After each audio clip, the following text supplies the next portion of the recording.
Good morning and welcome to the next podcast for Collier-talks cricket memorabilia.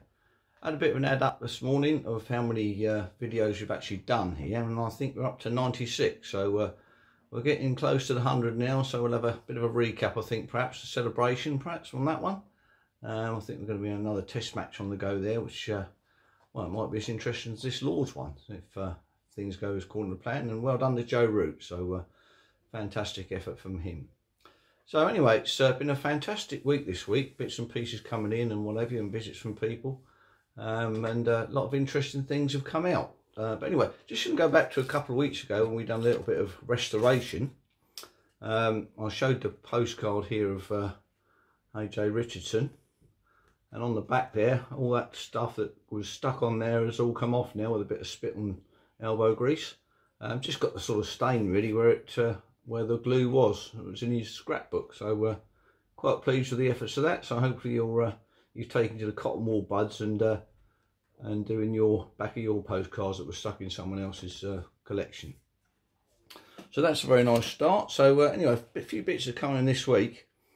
Was this rather nice Argentine cricket MCC book here, 1912. This has got all the scores from that tour with 3 test matches. So it's quite an interesting little book. It's not very thick, look, it's only a thin book, but all the scores are there. This was bought at Christie's a few years ago, about 20 years ago. And there's one game there they play there, Southern Suburbs, that game. Printed in Buenos Aires, so an Argentine publication. So quite a nice and I think a rare little booklet actually. What else have we got here? I think most of these probably going to be played on matching pitches, I would have thought. Second test match there, which MCC won by 210 runs there. That's quite a nice score there. It's got all the players who played at the back. It's got what they did, and there's MCC batting and bowling there. It's also got the Argentines as well. So it's a very interesting little booklet, that is. And as I say, I think it's quite a rare one. Anyway, so anyway, a couple of weeks ago as well, I showed this little cigarette case here, which had on the back of it Fleet v Wellington, and it was 1896, and it was for A.E. Cox, and he got 109 runs and 7 wickets.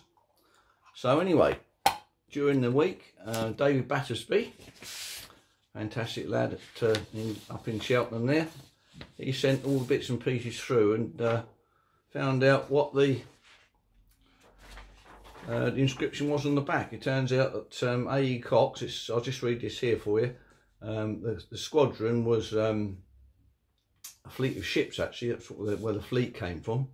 I was looking down the long lines when I said that it was fleet, perhaps a club in New Zealand, but anyway, it was the fleet of ships, and he was actually on board RMS Orlando, and there is RMS Orlando, which is I was printed out today.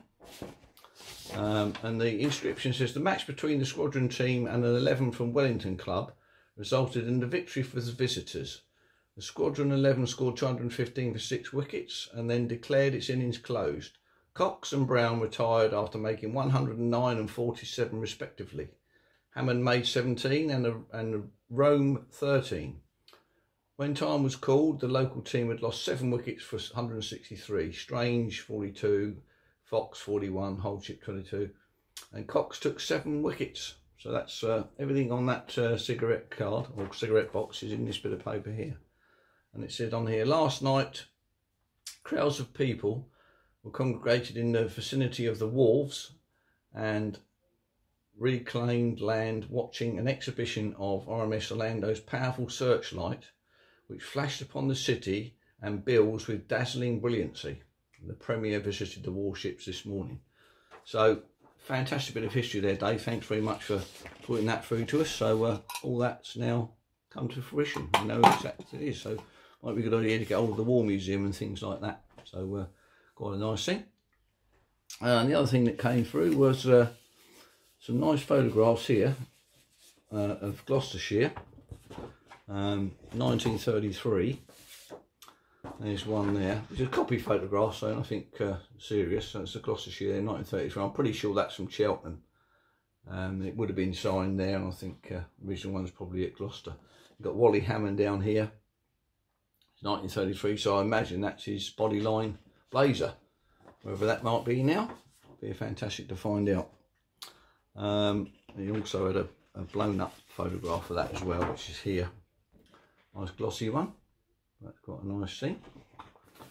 So there's nice photographs come through there, and also in that little package, which is fantastic, 1899 picture of the Australians. Now then, that is a double page spread, you can see there. So it feels like a bit of paper out of something like Cricket of Today, CB Fry stuff, but I'm not sure where that's come out of, but it's obviously a supplement in some magazine, so perhaps someone could forward me the information on that one. But a cracking photograph, all looking smart in their blazers and caps. Trumpers' first tour, obviously. So anyway, I've been waiting a long time to get some of these. The Bradburn albums, upside down there. So I finally got those. 2 of those, not signed unfortunately, but there we are. But still quite a nice addition to the collection. I'm going to have a look at through those over the next few weeks, as they say. So that's pretty good. So the other thing that turned up this week was this lovely passenger list, P&O passenger list for 1956. RMS Himalaya there. And it's got all the passengers on there, 1956 side. Generally from Fremantle there, Benno and all that lot on there. Burge, Davidson, so they're all on there. Mr. Miller. So it's quite a nice little addition to the shipping side of the collection. And there's a nice photograph or postcard photograph there of a 56 team. And not sure where that was taken, but quite a nice picture. It looks like Lord's actually. And then another one there at Scarborough. So that's against TM Pearce's 11, 1956. So that's quite a nice little selection there. So the other thing that turned up this week was a rather nice bat here. All signed at the back there. Got a nice bat, got a number on there of, what's the number on there? 4287. And this is a signed bat from 16th of September 1944. You can see that there. And it's the British Empire 11 against the Anglo-Scottish 11 at Kilmarnock. Rather nice. It's a cannon bat, which is one of my very first bat I got actually, which is quite nice. So it's a Gunnermore cannon there with a nice signed bat. But with that came quite a bit of information. That was actually owned by a chap called Colin J. Scott, who played for Gloucestershire. So and he was at the matches, signed the bat as well. So quite a bit of correspondence there with Kilmarnock Cricket Club about the match. And also there's the scorecard of the match there, which is nice. Got a couple of signatures in there. Some of the players that played in it. Well, the main man was Leary Constantine. George Duckworth has signed that one there as well. A couple of other ones there, Ritchie and Smith. So the scores was 209. I didn't say what the other score is, but that's quite a nice scorecard from that 1944 match. And also with it was the photograph of the teams, which is quite nice. So on there you've got Leary Constantine in the front. Ashong played, the West Indian bowler. There it is, Duckworth. Where's Duckworth? Duckworth's there. Blazer and MCC cap. And just a nice iconic photograph from 1944. All in aid of the War Fund. Music by Glenfield Cadet Pipe Band. So very nice.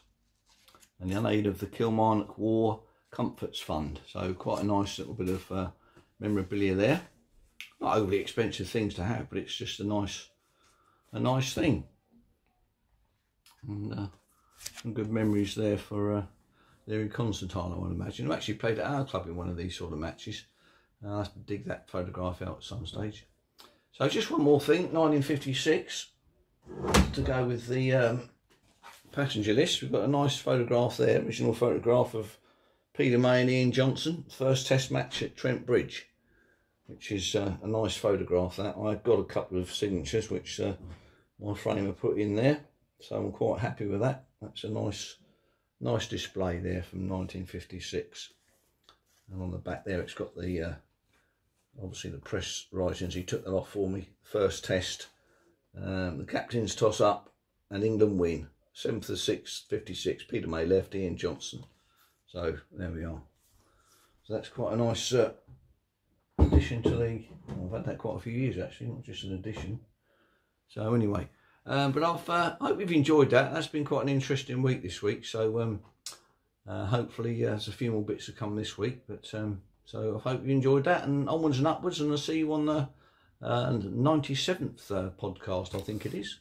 And up Liverpool had a good win yesterday against Norwich. So a good start to the season with Van Dijk back. So hopefully they're going to shore up their defence now. So anyway, catch you later. See you next week.